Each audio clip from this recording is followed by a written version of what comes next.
મિત્રો આપણે lecture number 11 માં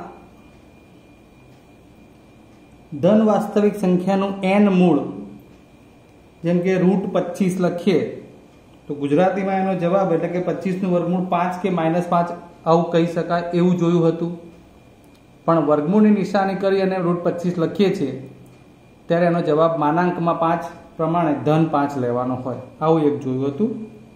પછી સમય અને અસમય સંખ્યા વચ્ચેના બેઝિક પરિણામો જોયા હતા, એટલે કે બંને વચ્ચે સરવાળો બાદબાકી ગુણાકાર ભાગાકાર કરીએ તો શું જવાબ મળે। એવી રીતે અસમય સંખ્યાનું પણ અસમય સંખ્યા સાથે સરવાળો બાદબાકી ગુણાકાર ભાગાકાર કરીએ તો શું જવાબ મળે। આ બાબતો આપણે જોઈ હતી અને છેલ્લે સમયકારક અવયવ વિશેની ચર્ચા કરી હતી કે જેમાં કોઈ એક સંખ્યાને બીજી કેવી સંખ્યા વડે ગુણીએ તો એ જવાબ સમય થાય। હવે આજે આપણે આ લેસન નંબર 12 માં અથવા લેક્ચર નંબર 12 માં અથવા પાર્ટ 12 માં એ આધારિત કેટલીક બાબતો જોવાની છે। સૌથી પહેલા આપણને સમય અને અસમયનો ખ્યાલ હોવો જોઈએ, જે આગળ પણ ચર્ચા કરી હતી, જે આપણે લઈ લઈશું। બીજી એક વાત કરી દઉં તો હું લગભગ તમને તમારા પાઠ્યપુસ્તક પ્રમાણે સ્વાધ્યાય હોય એટલે કે 1.3 આવે કે 1.4 આવે અને એ પ્રમાણે દાખલા બેઠા ગણાઈશું એવું નહીં બને, કારણ તમને મારે ટોપિક સમજાવવાના હોય। આજે જે ટોપિક ભણાવીશ એને આધારિત અંદરથી દાખલા શોધીને તમને આવડવા જોઈએ અને ભણતર એવું જ હોવું જોઈએ। એવું ના બને કે તમને બેઠો દાખલો અંદરથી ગણાવ્યો અને આવડી જાય એટલે તમને આવડી જશે। હું તમને ગણિત સબ્જેક્ટ છે એટલે એના જેવું હંમેશા ભણાવીશ, બેઠું એ નહીં લઉં, બરાબર છે। એટલે મારો એક ખાસ પ્રયત્ન હશે જેથી કરીને તમને મહાવરાના બીજા અન્ય દાખલાઓ મળી રહે। ચલો સૌથી પહેલા આપણે ઓળખવું છે સમય અને અસમય સંખ્યા। 5√3 જેમાં √3 અસમય એટલે આ અસમય થઈ, એની નીચે આપણે લીટી કરીશું, બીજામાં નહીં કરીએ। 5√2 છેદ નથી ઉડતા, આ પણ અસમય। અહીંયા √3 + 11 આ આખી સંખ્યા છે, અસમય।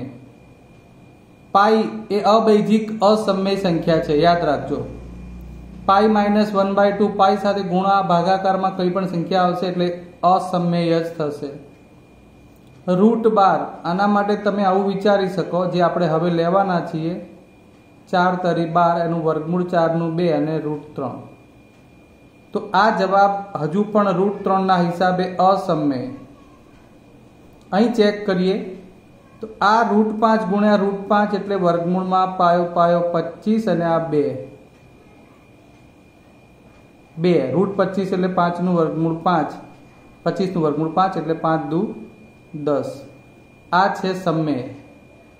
સમય ઉપર આપણે ટીક કરી છે આવી રીતે, બાકી જ્યાં નીચે લીટી કરી છે એ અસમય સમજવાની છે। હજુ આ √18/3, હવે આમાં થોડું આપણે વિચારવું પડે તો √18 ના ભાગ પાડીએ તો 9 દુ 18, જે આપણે હજુ આની અંદર અવયવ કેવી રીતે પાડીને છૂટું પડે શીખવાના જ છીએ। એટલે 9 નું વર્ગમૂળ આવશે 3, બરાબર, અને 2 નું ના નીકળે તો √2/3, જવાબ તો પાછો √2 વધ્યો એટલે પાછી અસમય। એવી રીતે આમાં √20 માં 4 × 5 = 20, નીચે √5 એમને એમ। આ √4 નો જવાબ 2 ગુણ્યા √5, નીચે √5, √5 ઉડી ગયા, થઈ ગઈ 2 પૂર્ણાંક એટલે સમય। આનું છૂટું પાડીએ 5 + √7 - √7 +- ઉડી જાય, આ પણ સમય। લગભગ આથી વિશેષ તમારે આવતું નથી, આટલું આવડે એટલે સમય અસમયની ઓળખ આવડી જશે। ઓકે, આ પોર્શન આપણો અહીંયા પૂરો। હવે આપણે જે ટોપિક લેવાના છે એમાં સૌથી પહેલા ડિટેલમાં અભ્યાસ કરીએ તો તમને હું હમણાં આપણે ઉપર જોયું એ પ્રમાણે જોઈએ કે અંદરથી અવયવ પાડી અને ભાગ પાડવાના હોય તો કેવી રીતે વર્ગમૂળ નીકળે એવું જોઈએ। દાખલા તરીકે 12, તો 12 એટલે વર્ગમૂળમાં 4 તરી 12, બહુ જ ડિટેલમાં હું સમજાઈ રહ્યો છું। હવે 4 નું વર્ગમૂળ આપણે ચલાને છૂટું પાડીએ, √4 ગુણ્યા √3, આ આપણે આગળ જે ભણી ગયા નિયમ અનુસાર વર્ગમૂળમાં a b હોય તો √1 ગુણ્યા √b અલગ પાડી શકીએ। 4 નું વર્ગમૂળ 2, 3 નું ના નીકળે એટલે આ √3, આ થઈ ગયો એનો ફાઇનલ જવાબ 12 માંથી એવા અવયવ પાડવાના કે અંદર મહત્તમ પૂર્ણ વર્ગ સંખ્યા મળશે, એટલે એનું વર્ગમૂળ નીકળશે. √27. આ વધારાની પ્રેક્ટિસ કરાવીએ છીએ કે તમને એના ઉપરથી ઝડપથી જવાબ આવડે. 27માં મોટી સંખ્યા 9 તરી 27 પ્રમાણે એમાં હવે આના છૂટા કરો તો √9 અને √3 અવયવ પ્રમાણે 9 નું વર્ગમૂળ 3 √3 નું ના નીકળે, એટલે આ જવાબ. 32. 8 ચોક 32 થાય કે જેમાં 4 એ પૂર્ણવર્ગ સંખ્યા છે, પણ એથી આગળ આપણે મોટી પૂર્ણવર્ગ સંખ્યા વિચારવી હોય તો 16 દુ 32 થાય. એટલે આપણે એના અંદર જે ભાગ પાડીશું એ 16 ગુણ્યા 2, જેમાં 16 નું વર્ગમૂળ 4, 2 નું ના નીકળે એટલે √2. સમજ્યા કઈ? ચલો એથી આગળ જોઈએ. 250. ચલો નથી આવડતું, ચેક કરીએ તો 25 ગુણ્યા 10. હજુ અવયવ વિચારીએ. 25 નું વર્ગમૂળ તો મળવાનું છે, 2 ગુણ્યા 5. એટલે આના અવિભાજ્ય અવયવ 5 અને 2 સિવાય 25 એટલા માટે રાખ્યા કે 25 નું વર્ગમૂળ આપણને 5 મળવાનું છે. ચલો હવે આ 5 અને 2 એના વર્ગમૂળ મળશે નહીં. એટલે તમે જો એવું ઈચ્છો કે મારે એમાંથી √2 અને √5 અલગ રાખવું છે તો નીચે કોઈ સંખ્યા ઉડતી હોય તો એને ઉડાડવા રાખી શકાય. જેમ કે અહીં આપણે √5 ઉડાડવું હતું. જો એવા અવયવ પડતા હોય અને તમારે √5 ઉડાડવું હોય કે √2 ઉડાડવું હોય તો આ રીતે સમજીને ઉડાડવા માટે રાખી શકાય. પણ હજુ કશું નથી એટલે એનું સાદું રૂપ સીધું લખવાનું છે. તો એ સીધું જ આવી જશે. 5 વર્ગમૂળમાં 5 દુ 10. હજુ આગળ વધીએ. માનો કે તમને આ તો વર્ગમૂળની વાત છે, પણ ઘનમૂળ માટે કઈ કહેવું હોય તો 16 આવે. આ તો આટલું બધું જવાનું નથી આવતું તમારી ડેટા, આને ઘનમૂળ કહેવાય. 8 દુ 16 બરાબર છે. તો √8 એટલે 8 નું ઘનમૂળ ગુણ્યા 2 નું ઘનમૂળ. તો એ પ્રમાણે તમે આગળ વધી શકો. પણ આપણે અભ્યાસમાં નથી, આ પોર્શન અત્યારે કાપીએ. ચલો, અને ખોટા નાહકના ચિંતામાં પડશો. હજુ એકાદ બીજું ઉદાહરણ લઈએ. 50. સીધું હવે લખતા આવડવું જોઈએ. 25 દુ 50, 25 નું વર્ગમૂળ 5 √2. મિત્રો, આ પ્રકારના ઘણા બધા દાખલા હું તમને એક્સરસાઇઝમાં આપવાનો છું. મોટા ભાગે હું એવું સેટ કરું છું કે તમારા લેક્ચર નંબર અથવા તો જે કંઈ વિડીયોનો પાર્ટ છે એમાં એ તમે ઓપન કરો છો યુટ્યુબમાં, ત્યારે આ રીતે આખી સ્ક્રીનમાં અહીં આપણો ફોટો હાઇલાઇટ થતો હોય, બરાબર. એમાં નીચે ત્રિકોણનું નિશાન હોય છે. આ નિશાન ઓપન કરો એટલે નીચે લિંક મળે. બસ એને ક્લિક કરશો એટલે જે તે એક્સરસાઇઝ મળતી હોય છે, બરાબર. એ ધ્યાન રાખજો. હવે આપણે આ પોર્શનથી આગળ વધીએ. બીજું કંઈક લઈએ જેમાં સજાતીય અને વિજાતીય પદો શીખી લઈએ. જો અહીં પણ તમને હું કહી શકું કે આ સજાતીય વિજાતીયમાં આ જવાબ જુઓ. 2√3, 3√3, 4√2, 5√10, 5√2. જેના વર્ગમૂળ સરખા હોય, જેમ કે અહીં √3 આ √3, તો આ બે √3 વાળા પદો સજાતીય થાય.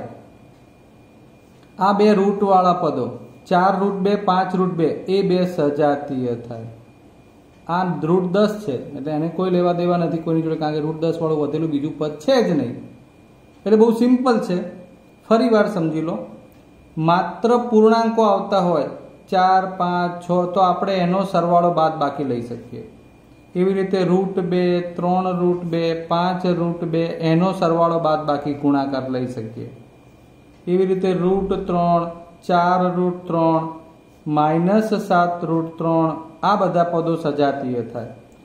5√7, એકલું √7, -11√7 આ √7 એ સજાતીય થાય. એટલે તમને માનો કે આવી કોઈ મોટી સંખ્યા આપી હોય છે કે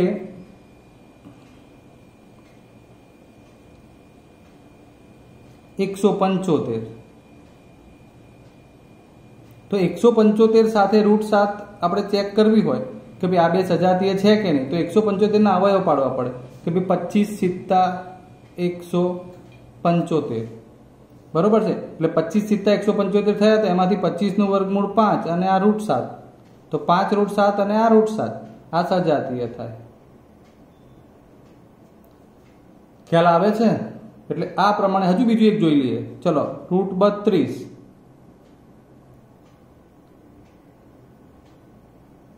અને 28, તો √32 માં મેક્સિમમ તમારે પૂર્ણ વર્ગ સંખ્યા લાવવી પડે, 16 દુ 32, આમાં 7 ચોક 28, તો 4 નું વર્ગમૂળ 2, 16 નું વર્ગમૂળ 4 ને 2 નું ના નીકળે તો √2, પણ અહીં આ 4 નું વર્ગમૂળ 2 અને આ √7, તો આ જુદી જુદી બાબત છે। આમાં બે વર્ગમૂળમાં છે, એ બે પૂર્ણાંક છે, એટલે એ નથી જોવાનું, વર્ગમૂળમાં 2 વાળી બીજી સંખ્યા હોય તો જ મળે, એટલે આ બે પદો ભેગા કરવા જાઓ તો એ વિજાતીય કહેવાય।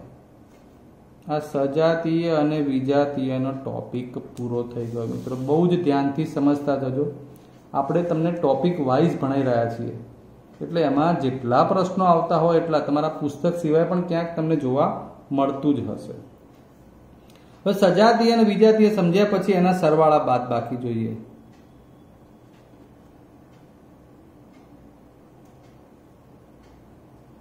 હવે માનો કે સરવાળા માટે સરળ વાત કરીએ તો 3√2 અને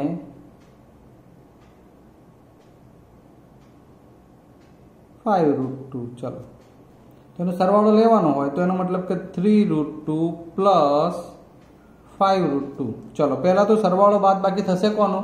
કે જે સજાતીય હશે। ફરી વાર જોઈ લઈએ, સરવાળાની વાત કરી છે તો 3√2 અને 5√2 નો સરવાળો કરવો છે, એટલે આ 3√2 પ્લસ 5√2, તો બંનેનો સરવાળો કરવા માટે સજાતીય છે તો કે હા √2 છે, તો તમારે √2 એમને એમ જ રહે। 5 અને 3 પૂર્ણાંકો કેટલા થશે? 8, તો આ 8 √2 એનો સરવાળો થઈ ગયો। અનધર વન લઈએ, 2√2 અને 5√3, ચલો આ બેનો સરવાળો થશે તો કે સાહેબ નહીં થાય, √2 અને √3 છે, પણ આવું આપ્યું હોય કે 2√2 પ્લસ 5√3 અને √2 માઇનસ 3√2 નો સરવાળો કરો, તો આપણે લખીએ કે 2√2 પ્લસ 5√3, સરવાળો કરવાનો લખ્યું હોય ઉપર, એટલે અને નો મતલબ કે આપણે સરવાળાની ક્રિયા √2 માઇનસ 3√3, સમજો મિત્રો સરવાળો હતો એટલે મેં આ કૌંસ ડાયરેક્ટ લખ્યો છે। હવે આપણે સજાતીય પદોને જોડે લખીશું, 2√2 પ્લસ 1√2, હવે આવશે 5√3 માઇનસ 3√3, ચલો વિચારો તો કે આ બે સજાતીય, આ બે સજાતીય, 2 વખત √2, 1 વખત √2, 2 અને 1 3 વખત √2, હજુ પણ જુઓ 5 વખત √3 માઇનસ 3 વખત √3, આપણે તો √3 માટે તો √3 લખવાના જ છીએ। પૂર્ણાંકોમાં વિચારો તો +5 ઓછા 3 કેટલા વધે? 2, એટલે આમ જવાબ થઈ જશે ફાઇનલ 3√2 પ્લસ 2√3, આ થઈ ગયો સરવાળો। ચલો નેક્સ્ટ એકાદ ઉદાહરણ બીજું જોઈ લઈએ। સરવાળો કરવાનું કે બાદબાકી કરવાનું કે બહુ પ્રશ્ન નહીં આવે। દાખલા તરીકે 7 માઇનસ √21, ચલો આપણે આમાં બાદબાકી લઈ લઈએ, માઇનસ 7 વત્તા √21, સરવાળા બાદબાકીમાં ફેર શું પડશે? અહીં જે આ નિશાની છે ને માઇનસની નિશાની હોય, તમને એમ લખ્યું ઉપર કે બાદબાકી કરો આ બે પદોની, એટલે આપણે આ લખ્યું, પછી માઇનસ કરીને આ પદ લખ્યું, એટલે હવે આ છૂટું કરીએ, 7 માઇનસ √21। હવે આ બાદબાકીની નિશાનીથી આ ખાસ ધ્યાન રાખો, ઘેર બેઠા ભણતા હોય ને એટલે સાહેબ જે કંઈ બોલે છે એ વર્ગમાં પણ બોલતા જ હોય મિત્રો, તો એ જ પ્રમાણે ફોલો કરવાનું હોય છે। એટલે આ સીધે સીધું આ -7, ધ્યાન રાખવું પડે, આ પ્લસ માઇનસ માઇનસ √21, ગમે ત્યાં જાવ તમને સાહેબ જે કંઈ બોલે છે ધ્યાન રાખ્યું હોય તો આવડે જ. ચલો હવે વિચારીએ તો આ 7 અને -7 નો લોપ થઈ જશે 0. તમને ઘણીવાર ઉતાવળમાં શું થાય, કારું પ્લસ √21 છે -√21 ઉડાડી દઈએ. બાદ બાકી હતી એટલે ભૂલ થવાના ચાન્સીસ ઘણા બધા હોય. અહીંયા -√21, આ બીજી વખત પણ -√21. કેટલી વખત થયા? આ સજાતીય છે, √21 સજાતીય છે, પણ બરોબર સમજી લો. અહીં -1 વાર, અહીં પણ -1 વાર, એટલે કેટલી વાર થયા? -2 વાર. એટલે આ શું બની ગયું? એનો જવાબ થઈ ગયો. ચલો હજુ એકાદ ઉદાહરણ લઈ લઈએ. √12 વત્તા √18 અને -√27 -√75. ચેક ઇટ નાઉ. એકચ્યુઅલમાં આ પદ અને આ પદની બાદ બાકી લેવાની છે. ચલો લખી તો નાખીએ આપણે આ √12 વત્તા √18 -√27, આ માઇનસ પ્લસ ખાસ આ 75. સાહેબ આ તો બધું અલગ અલગ જ છે, આમાં તો ક્યાં કઈ સજાતીય જેવું છે? અરે થોડી શાંતિ રાખો. ચલો ત્યારે વિચારો, આગળ જે ભણી ગયા છે એનું પુનરાવર્તન પણ થઈ જશે. આ થઈ ગયું 4 તરી 12, આ થઈ ગયું 9 દુ 18, આ થઈ ગયું 9 તરી 27, આ થઈ ગયું 25 તરી 75. હવે આમાંથી 4 એનું વર્ગમૂળ એટલે 2 √3, 9 એનું વર્ગમૂળ એટલે 3 √2, -9 નું વર્ગમૂળ 3 √3, પ્લસ 25 નું વર્ગમૂળ 5 અને √3. સોરી હા મિત્રો, તમને દેખાયું નહીં હોય, વેરી સોરી. ફરી વાર બોલી જવું. આ √12 વત્તા √18 માઇનસ આ √27, આ માઇનસ પ્લસ √75. 12 ના અવયવ 4 તરી 12, 18 ના અવયવ 9 દુ 18, 27 ના અવયવ 9 તરી 27, 75 ના અવયવ 25 તરી 75. અહીં મુખ્ય બાબત ફરી વાર ધ્યાન આપી દો. 15 પંચા 75 ન કરી શકાય. 25 મોટી પૂર્ણવર્ગ સંખ્યા છે, લેવી પડે. 6 તરી 18 નહીં ચાલે, 9 દુ 18 કરવા પડે. સમજી લેજો બરોબર. તમારે મોટી પૂર્ણવર્ગ સંખ્યા લેવાની થાય. એટલે હવે આ 4 નું વર્ગમૂળ 2 √3, 9 નું વર્ગમૂળ 3 √2, 9 નું વર્ગમૂળ 3 √3, 25 નું વર્ગમૂળ 5 √3. ચલો વિચારો આમાંથી સજાતીય પદો. તો કે સાહેબ આ √2 વાળું તો એક જ છે, એટલે એના જવાબમાં માત્ર 3 √2 એમને એમ જ રહેશે. તો આ √3 ચલો પહેલા +2 +5, 5 અને 2 7, એ ધન √3 બનશે. બરાબર છે? 2 અને 5 અને -3 √3. હવે આ √3 √2 નું તો કઈ નહીં થાય, એક જ પદ છે. 7 ઓછા 3 4 √3. પડી ગઈ ખબર? આપણે બહુ જ ડિટેલમાં સરવાળા બાદબાકી સજાતીય પદોમાંથી અંદર વર્ગમૂળમાં પૂર્ણવર્ગ સંખ્યા લઈ અને કેવી રીતે આપણે એનું વર્ગમૂળ કાઢવું, આ બધી જ ડિટેલ સાથે ભણી રહ્યા છીએ. હવે આગળ આપણે એના ગુણાકાર અને ભાગાકારના દાખલા જોઈ લઈએ. ગુણાકાર ભાગાકારની વાત કરીએ છીએ ત્યારે હવે બહુ સરળ લઈ લઈએ કે 3√5 અને 6√5 એનો ગુણાકાર. એટલે આપણને ગુણાકાર કરીને લખ્યું તો આ બે પદ, એટલે આપણે લખીએ વ્યવસ્થિત. તો 3√5 મલ્ટીપ્લાય 6√5 એટલે કે ગુણાકાર. સૌથી પહેલા 3 અને 6 સંખ્યા પૂર્ણાંક છે, આગળ લઈ લીધું. પછી √5 ગુણ્યા √5 કેટલા થશે? 6 તરી 18, એનો ગુણાકાર થઈ ગયો સરળ. હવે √5 ગુણ્યા √5 એટલે વર્ગમૂળમાં 25 અને 18 અને 25 નું વર્ગમૂળ 5. જવાબ આવી ગયો 90. હવે કેવું? સારું સાહેબ, એમાં તો શું. હવે આગળ બીજો દાખલો લઈએ. 8√15 ગુણ્યા 2√3. તમને એમ થાય કે 15 ને 3 નું તો કઈ નહીં થાય, જોઈ લઈએ.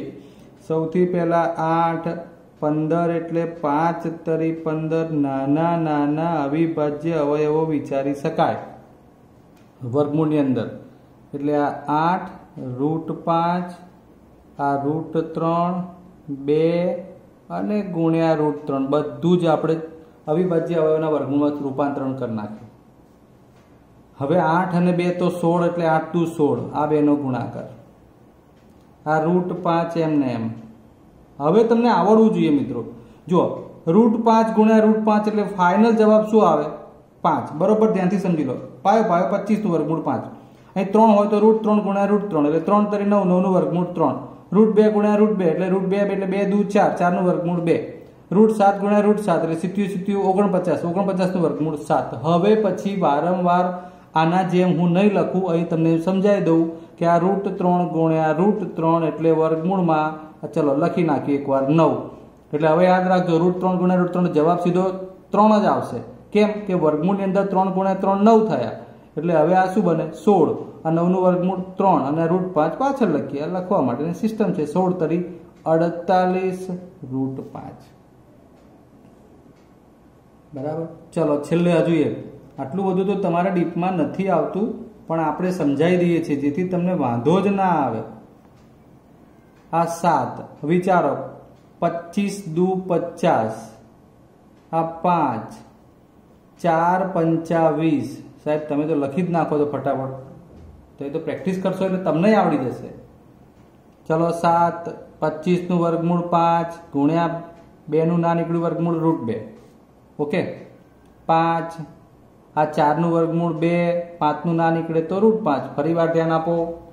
અહીં 7 નું વર્ગમૂળ 7, √25 એટલે 25 નું વર્ગમૂળ 5, 2 નું નથી નીકળતું √2, 5 નું વર્ગમૂળ 5 એમને એમ, 4 નું વર્ગમૂળ 2, 5 નું વર્ગમૂળ નહીં નીકળે √5. પૂર્ણાંક સંખ્યાઓનો ગુણાકાર લઈ લેજો. આ 7 5 35 ને 5 દુ 10. હવે તો આ બેનું ભેગું કરીને વર્ગમૂળ લખી નાખીએ. 350 5 દુ 10. આ મેક્સિમમ તમને ગુણાકારનું કામ શીખવી દીધું મિત્રો. બરાબર. હવે ભાગાકાર. આમાં પણ જો ઉપર તમને વર્ગમૂળમાંથી રૂપાંતરણ આવડશે ને તો આવડી જશે. જોઈ લઈએ. ભાગાકારમાં માનો કે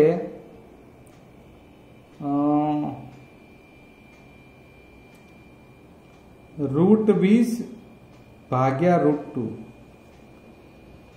તો √20 ના અવયવમાં આપણે સૌથી પહેલા શું વિચારી શકીએ? 5 ચોક 20 અને નીચે √2. ધ્યાન આપજો બરોબર. હવે આમાંથી √5 એમને એનું વર્ગમૂળ નહીં નીકળે. 4 નું શું નીકળશે? 2 અને નીચે √2. આ ખુશ થઈને ઉડાડી નહીં દેવાનું. હવે ખાસ સમજવાનું છે. હજુ શું કરી શકાય? તો √5 અને 2 ના ભાગ આવડવા જોઈએ. કયા ભાગ પડે? તો 2 એટલે 2 વખત √2 ગુણ્યા √2 અને નીચે પાછા આ √2 જે છે તો ખરા જ. ફરી વાર સમજી લેજો. આ √2 ગુણ્યા √2 એટલે કેટલા થાય? વર્ગમૂળની અંદર 2 દુ 4 અને 4 નું વર્ગમૂળ 2. જે આપણે આગળ વાત કરી હતી કે એક સરખી રૂટ વાળી બે સંખ્યા હોય તો જવાબ એ પૂર્ણાંક સંખ્યા આવે. જેમ કે √2 ગુણ્યા √2 એટલે 2, √3 ગુણ્યા √3 એટલે 3, √4 ગુણ્યા √4 એટલે 4, √5 ગુણ્યા √5 એટલે 5, √6 ગુણ્યા √6 એટલે 6, √7 ગુણ્યા √7 એટલે 7. આ રીતે. એટલે એવું કરવાથી જુઓ અહીં √2 નો લોપ થઈ જશે એટલે વધશે √2. હવે આવો જવાબ તમને અહીં ખાલી જગ્યામાં પૂછ્યું હોય કે √20 ભાગ્યા √2 બરાબર ખાલી જગ્યા, જવાબમાં √2 આપેલું હોય અને તમે કહો સાહેબ અમારે તો નથી આવતું, તો અહીં સુધી વિચારો તો જ આવડે. ઓકે, આગળ વધીએ. ચલો લઈએ √45 ભાગ્યા 2 √27. વિચારો √45 માં 9 પંચા 2, આ 9 તરી, તો 9 પંચા 45 માં 9 નું વર્ગમૂળ 3, 5 નું નહીં નીકળે √5. આ બગડો એમને એમ 9 નું વર્ગમૂળ 3, 3 નું વર્ગમૂળ √3. ચલો 3 3 તો ઉડી ગયા, એટલું સરળ થઈ ગયું. ઉપર વધ્યા √5 ને નીચે 2 √3. હજુ આમાં કઈ સાદુરૂપ અપાતું નથી. આ જવાબ. નેક્સ્ટ વન લઈ લઈએ એક √250 અને 3 √50. ચલો √250 માં 125 ગુણ્યા 2. મિત્રો આવું તમારે શક્યતા વિચારવી જ પડે. હા, નીચે 25 ગુણ્યા 2 એટલે 50. 125 માટે હજુ અવયવ પાયો પાયો 25 ને પાછા 25 પંચા 125 એટલે 25 ગુણ્યા 5 એ આ 125 ના અવયવ પડ્યા. બગડો એમને એમ આ 3 પાછા અંદર 25 ગુણ્યા 2 થોડું વધશે પણ ચિંતાનો વિષય નથી. ધ્યાન આપીએ હવે તો આ 25 નું વર્ગમૂળ 5, 5 નું વર્ગમૂળ ના નીકળે √5, 2 નું વર્ગમૂળ √2, 3 આખા છે પૂર્ણાંક છે એમને એમ. 25 નું વર્ગમૂળ 5, 2 નું વર્ગમૂળ ના નીકળે √2. હવે જોઈ લો 5 5 ડીસ્યુમ, √2 ડીસ્યુમ, વધ્યું શું √5 ભાગ્યા 3. આ થઈ ગયો આપણો ફાઇનલ જવાબ. ક્લિયર? તો આપણે ગુણાકાર અને ભાગાકાર પણ જોઈ લીધા, સરવાળા અને બાદબાકી પણ જોઈ લીધા. તમને હવે કોઈ પ્રશ્ન આવો કોઈ નડવો જોઈએ નહીં મિત્રો. હજુ તો આપણે સાદુરૂપના દાખલા પણ જોવાના છે.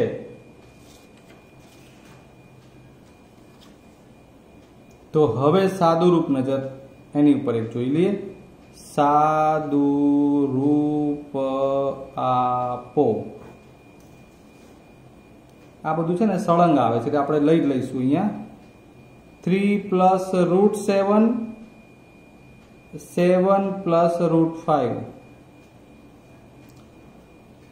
હવે આ શું થયું? તો બે કૌંસનો ગુણાકાર. ધોરણ 8 માં તમે દ્વિપદીનો દ્વિપદી સાથે ગુણાકાર ભણ્યા હતા કે a પ્લસ b અને c પ્લસ d નો ગુણાકાર.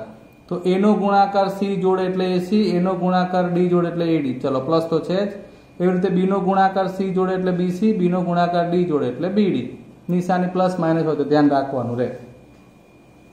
ચલો હવે બહુ ઝડપથી આપણે કામ કરવાનું છે. 3 ગુણ્યા 7. અત્યારે શરૂઆતમાં બધું વ્યવસ્થિત લખી દઈશું, પછી વત્તા નિશાની છે એટલે એમને એમ જ રહેશે. આ 3 ગુણ્યા √5. પછી આપણે એને ટૂંકાઈને કેટલું લખવું એ જોઈ લઈશું. હવે વત્તા જ છે એટલે વત્તા √7 નો ગુણાકાર 7 જોડે એટલે આપણે 7 આગળ લખીએ. આ તો 7 ગુણ્યા √7, પછી પાછા વત્તા આ √7 નો ગુણાકાર √5 જોડે તો √7 ગુણ્યા √5 ભેગું કરીને એ આવડવું જોઈએ હવે તમને. ચલો ત્યારે હવે આ 7 તરી 21, પછી આ 3 √5, આ 7 √7 સાદું રૂપ નહીં અપાય ત્યાં, અને આ પણ વર્ગમૂળમાં 35 એમને એમ જ રહેશે. આમાંથી 21 √5 √7 √35 બધા વિજાતીય પદો છે એટલે આ થઈ ગયો એનો જવાબ. ટૂંકમાં એનો સરવાળો બાદબાકી સાદુરૂપ હવે નહીં અપાય. બીજું જોઈએ 2√2 √5, 3√2 -√3. ક્યાંક ને ક્યાંક કેવું હોય, એક ને એક બાબત જ છે પણ તમને એવું લાગે કે અહીંયા આગળ √2 વધારે છે, આગળ બગડા તગડા આવું બધું છે. તો સૌથી પહેલો ગુણાકાર 2√2 એનો 3√2 જોડે. ચલો આને કૌંસ જ રાખીએ હમણાં. પછી 2√2 નો ગુણાકાર આ -√3 જોડે એટલે આપણે માઇનસ અહીં લખી જ નાખીએ કૌંસમાં બહાર. એટલે આ √3 અને 2√2 એટલે 2√2 ગુણ્યા √3. આ નિશાની ભૂલી ગઈ તો ગયા. ચલો હવે √5 નો વારો કોની જોડે? 3√2 જોડે. તો √5 ગુણ્યા 3√2, પાછું માઇનસ √5 નો વારો √3 જોડે. ધ્યાન આપો.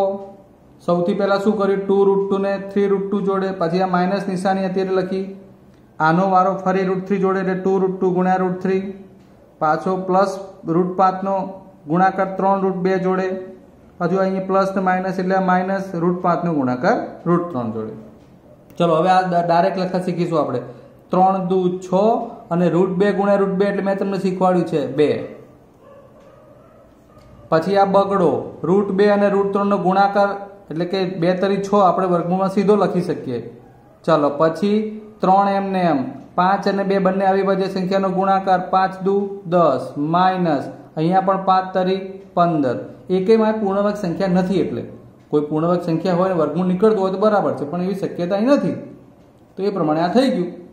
બસ તો હવે આ 6 દુ 12 ક્યાં જુઓ આ √6, √10, √15 કોઈ સાદુરૂપ નથી અપાતું. આ ફાઇનલ જવાબ 2√6, 3√10 અને √15 બરાબર છે.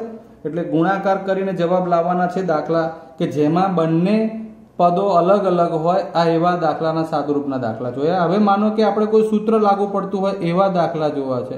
યાદ કરો, a+b a-b જેને આપણે બંનેના વર્ગ વચ્ચે માઇનસ મૂકીને લખતા હતા, તો એનો વારો લઈ લઈએ હવે.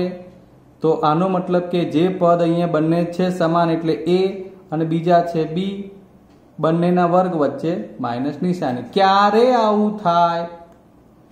તો કૌંસ જુઓ, બે પદો છે, 5 5 √11 પ્લસ માઇનસનો જ ખાલી ફેર છે. એટલે એક પદ જે છે એ પ્લસ હશે, બીજું માઇનસ હશે. બરાબર. એટલે a+b a-b પ્રમાણે એના અવયવ પડતા હોય. જોઈએ ત્યારે હવે તો આ સૂત્રની ખબર પડી ગઈ. એટલે હવે કોનો કોનો વર્ગ છે? બસ એની વચ્ચે માઇનસ નિશાની છે. તો 5 નો વર્ગ √11 નો વર્ગ, 5 નો વર્ગ 25, √11 નો વર્ગ 11. ધ્યાન રાખજો, જેમ આપણે √2 નો વર્ગ એટલે √2 ગુણ્યા √2 અને મેં આગળ પણ કહી દીધું કે √2 ગુણ્યા √2 એટલે 2 આવે, એમ √11 નો વર્ગ કરીએ તો √11 ગુણ્યા √11 અને 11 જ આવે. એટલે આ સીધો જવાબ આવે 25 - 11 એટલે 14. કન્ફ્યુઝ થવાની કોઈ જરૂર નથી. હજુ એક ઉદાહરણ આની અંદર જોઈ લઈએ. 3√5 - √7 અને √7 પ્લસ 3√5.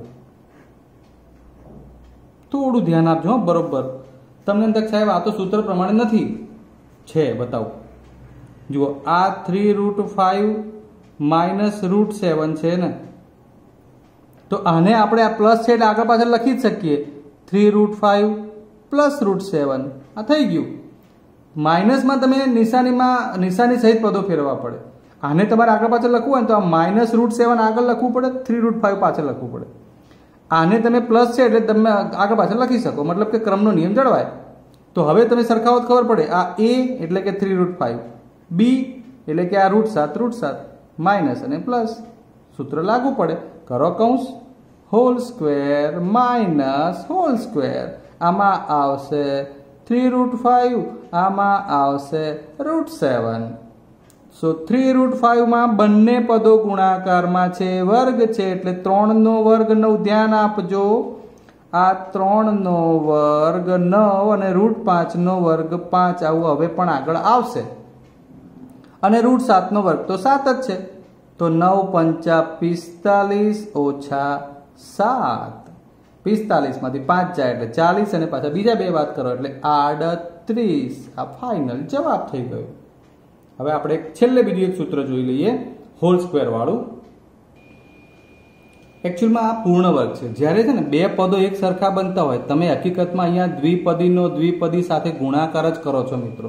એટલે બે કૌંસ એક સરખા બન્યા ને એટલે આપણે એને a+b નો વર્ગ કહીએ છીએ. અને એને આપણે સૂત્ર a² + 2ab + b² બનાવીએ છીએ. જો આ બંને માઇનસ હોત ને, a-b તો આપણે આને a - b નો વર્ગ કહેત, અને એટલે a² - 2ab + b². બસ આ મહત્વનું છે. કેવી રીતે બનેલું છે થોડું યાદ રહી જશે એટલે સૂત્ર બની ગયું છે. હવે હકીકતમાં કેવું હોય, શરૂઆતમાં હું એમ કહું કે આનું સાદુરૂપ આપો. કોનું? તો કે √7 - √5 અને ફરી વાર પણ √7 - √5. ચલો આનું સાદુરૂપ. તો સૌથી પહેલા તમને યાદ આવવું જોઈએ કે આ બંને કૌંસ સમાન છે એટલે હોલ સ્ક્વેરમાં રૂપાંતરિત કરી દો કે આ √7 - √5 નો વર્ગ થઈ ગયો. બસ આટલું જ. જેને આપણે આમાંથી કોઈ એક એટલે કે આ માઇનસ છે તો આની જોડે લાગુ પાડી દો. થઈ ગયું. હવે પ્રથમ પદ તરીકે એટલે કે a તરીકે √7, તો આ a નો વર્ગ -2 બે કૌંસ વત્તા કૌંસનો વર્ગ. આ વત્તા જ આવે, જો માઇનસ હોય તો પણ અને પ્લસ હોય તો પણ, એટલે આ પ્લસ જ.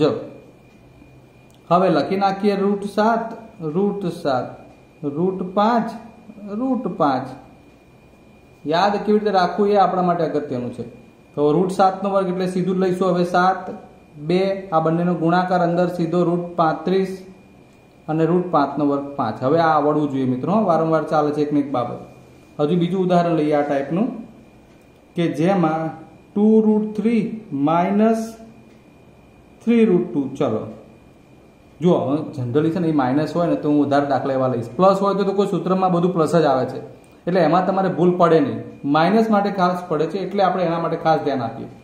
તો પ્રથમ પદનો વર્ગ થઈ જાય છે -2 કરીને 2 કૌંસ અને પાછું અંતિમ પદનો પણ વર્ગ લખી નાખો અંદર 2√3 અહીંયા 2√3 3√2 3√2. હવે ધ્યાન આપજો, અહીં 2 નો વર્ગ 4 √3 નો વર્ગ 3, અહીં 2 3 દુ 6 દુ 12. ફરી વાર પૂર્ણાંક સંખ્યા 3 દુ 6 દુ 12 અને √3 ગુણ્યા √2 એટલે √6 પૂરું. 3 નો વર્ગ 9, ભૂલતા નહીં આપણે 3 નો વર્ગ 9 √2 નો વર્ગ 2. આ 4 તરી 12 12 -12 √6 અને 9 દુ 18. ઘણા મિત્રો ખુશ થઈ જાય છે. મેં ઘણી વખત જોયું છે 12 અને 12 ઉડાડી દે. હજુ કોઈકને પણ આઈડિયા પણ આવી ગયો છે. આ √6 વાળું અલગ પદ છે, આ 2 સજાતીય કહેવાય. 18 અને 12 30 થાય, ઓછા 12 √6. આ આપણો જવાબ થયો. ક્લિયર? હજુ છેલ્લે એક દાખલો લઈ લઈએ. ચલો આ દાખલો પતશે એટલે આપણું કામ પૂરું. 3√7 - 5√3 નો વર્ગ હોલ સ્ક્વેર -2 કૌંસ વત્તા હોલ સ્ક્વેર. ચાલો ત્યારે આ આવી ગયું 3√7 3√7 અહીંયા 5√3 આ પદ આવશે ને 5√3 આ બંને અહીંયા આવે છે. હવે ધ્યાન આપો 3 નો વર્ગ 9 √7 નો વર્ગ 7 5 તરી 15 દુ 30 5 તરી 15 દુ 30 7 તરી 21 વર્ગમૂળમાં જ રહે. 5 નો વર્ગ 25 ગુણ્યા √3 નો વર્ગ 3.